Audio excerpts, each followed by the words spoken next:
Hi friends, ఈ అబ్బాయి ఏం చేస్తున్నాడు చూడండి. ఈ చెరువులో చేపలు పట్టాడు. చేపలు పట్టి ఆ నెక్కర్ని మంటకేసి వేడి చేస్తున్నాడు. ఆ మంటకు కాలిపోతుందిరా బాబు. ఆరిపోయిందా తమ్ముడు? నీ బ్రెయిన్ చాలా షార్ప్ అవుతుంది తమ్ముడు. ఇది ఏమంటారు, వాషింగ్ మిషన్ డ్రైయర్ తిరిగి అయిపోయింది నీకు మంట. ఇది ఒక కొత్త టెక్నాలజీ. ఏం పేరు తమ్ముడు ఇది? లక్ష్మణ్. ఏ ఊరు? అన్నారం.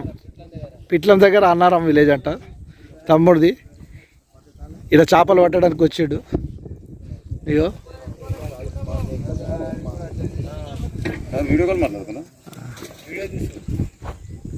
చూడు, ఆరిపోయిందా? అయిపోయింది. కొంచెం తెలివి ఉంటే చాలు, ప్రపంచంలో ఎక్కడైనా బతికేయచ్చు. ఈ వీడియో కనుక నచ్చినట్లయితే లైక్ చేయండి, సబ్స్క్రైబ్ చేయండి, షేర్ చేయండి, గంట సింబల్ని క్లిక్ చేయండి.